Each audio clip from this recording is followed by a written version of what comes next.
Yeshua HaMashiach, Jesús el Cristo, sea con todos. En Éxodo 20:15, el octavo mandamiento dice: no hurtarás y no robarás.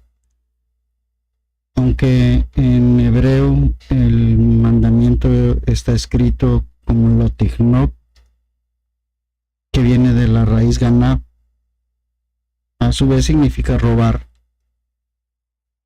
haciéndolo con engaño, quitándole algo a alguien con malas intenciones, aunque las disfracen de buenas, pero no solo abarca a los objetos, es decir, a las cosas materiales, sino trasciende a lo moral y a lo espiritual. Cuando una persona roba algo material, no solamente se está robando el objeto, sino también con ese acto está robándose la paz y la tranquilidad de las víctimas. Es como cuando un ladrón se roba un auto. La víctima tiene que utilizar su tiempo para ir a hacer la denuncia correspondiente, ya que su auto podría estar implicado en otros delitos como el asalto, la extorsión y muchas veces el secuestro. Entonces, para evitar esto, se tiene que hacer lo correspondiente para que la justicia no caiga sobre el propietario. Y con esto, el que cometió el robo no solamente afecta a una persona, sino en la mayoría de las ocasiones a toda una familia, ya que era su medio de transporte. Y eso es solamente el ejemplo del auto, porque también podría ser las escrituras de una casa, es decir, despojar a alguien de su propiedad echándola a la calle. También tenemos como ejemplo cuando alguien se roba el corazón de otra persona. Esto es muy común entre las jovencitas, ya que la persona egoístamente las enamora, las seduce y después las deja, robándole con esto las ilusiones y el futuro que ellas pretendían con esa persona a su lado. Y con esto las dejan mal emocionalmente, aparte de desconfiadas y temerosas. Y hay quien va más allá, como en el caso de los secuestradores, que afectan no solamente a la víctima, sino a los familiares, amigos, conocidos y hasta vecinos, por la acción que están llevando a cabo. Si es que la víctima llega a sobrevivir, junto con sus familiares, deben de acudir a terapias para más o menos en un lapso de tiempo poder recuperarse. Pero la desconfianza ya está sembrada. Esas ganas de vivir, esas ilusiones ya se fueron. Claro, hay solución, como acudir en este caso al Rey de Reyes para ser sanados y poder seguir. Y pidiéndole en constante oración, pues Él lo va a hacer. Y ya solamente va a quedar como cuando alguien se hace una herida y ya únicamente queda la cicatriz. Es el recuerdo de algo que no hubiéramos querido que suceda. También podemos poner de ejemplo a un sicario y un predicador. El sicario, al robar la vida de alguien, se está poniendo a la altura del Rey de Reyes, que es el único que puede darla y quitarla. Y el predicador, que no conoce la palabra, y bajo el argumento de no estamos bajo la ley, sino bajo la gracia, en lugar de enviar a sus congregantes a obedecer la ley divina, los enseña a desobedecerla. Y ya de esto el maestro Yeshua les dijo a los escribas y fariseos: hay de vosotros, escribas y fariseos hipócritas, que recorréis mar y tierra para ser un prosélito, y cuando llega a serlo, le hacéis 2 veces más hijos de condenación que ustedes mismos.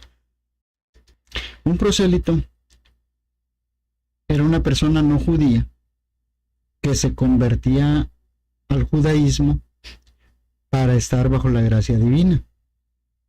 Y los maestros le enseñaban, pero anteponiéndole lamentablemente sus tradiciones de hombres, la halajá, las leyes alajitas.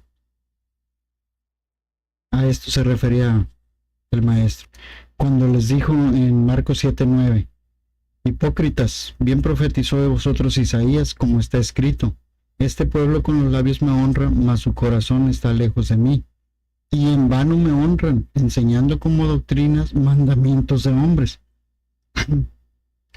Porque dejando de lado el mandamiento de Dios, tienes la tradición de los hombres, como son las lavaduras de los jarros y de los vasos de beber, y hacéis muchas cosas semejantes a estas.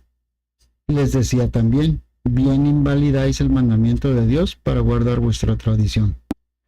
Muchos ejemplos podemos poner acerca del robo, como Proverbios 28:24.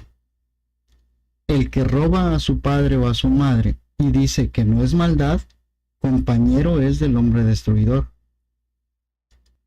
Y hay quien lo hace, le roban a sus papás, principalmente dinero. Proverbios 29:24. El que se asocia con un ladrón se odia a sí mismo. Él oye cuando lo ponen bajo juramento, pero no responde. Esto quiere decir que aquella persona que ve el robo y calla, está haciendo sociedad con ese ladrón, por lo tanto va a llevar su misma culpa y condenación. El apóstol Pablo, en su carta a los Romanos, capítulo 2, verso 21, les dice a los maestros de la ley: tú pues que enseñas a otro, ¿no te enseñas a ti mismo? Tú que predicas que no se debe de robar, ¿robas? Esto aludiendo a lo que el maestro Yeshua había hecho en Mateo 21:12. Y entró en el templo de Dios y echó fuera a todos los que vendían y compraban en el templo, y trastornó la mesa de los cambiadores y las sillas de los que vendían palomas. Él les dijo: escrito está, mi casa será llamada casa de oración, pero ustedes la han hecho una cueva de ladrones. Como ya estaba escrito en Jeremías 7, del 9 al 11. Primero ustedes roban, asesinan, cometen adulterio, juran falsamente, ofrecen a Baal y van tras otros dioses que ustedes no han conocido. Después vienen y se ponen delante de mí en esta casa que lleva mi nombre y dicen: estamos salvados, para después poder seguir haciendo estas abominaciones. ¿Consideran ustedes esta casa que lleva mi nombre una cueva de ladrones? Yo puedo ver por mí mismo lo que está pasando, dice el Señor. También en Malaquías 3:8 dice: ¿robará el hombre a Dios? Pues vosotros me habéis robado, y diréis: ¿en qué te hemos robado? En los diezmos y las ofrendas. Aunque actualmente, y para no robarle a Elohim, y por la falta de templo, y porque no podemos distinguir quiénes son de la tribu de Leví, o de la tribu de Judá, o de la tribu de Benjamín, que fueron los que quedaron en Israel, en el tiempo de la destrucción del templo, y a falta de él mismo, pues no podemos cumplir con los diezmos, pero sí con las ofrendas. Y esas podemos darlas al ministerio que más les agrade. Porque se requiere que los predicadores que llevan las buenas nuevas, el evangelio, las buenas noticias, sufraguen sus gastos, como son alimento, bebida, vestido, traslado y varias cosas más, para que la palabra llegue hasta el último rincón de la tierra. Y de esto escribió el apóstol Pablo en su segunda carta a los Corintios, capítulo 9, verso 7. Cada uno debe de dar de acuerdo a lo que ha decidido en su corazón, no de mala gana ni forzado, pues Elohim ama al dador alegre. Y esta es una forma de no robarle al Creador, para que su palabra sea compartida y que todo el mundo haga su voluntad. Las instrucciones dicen que cuando un ladrón roba algo, debe de restituirlo.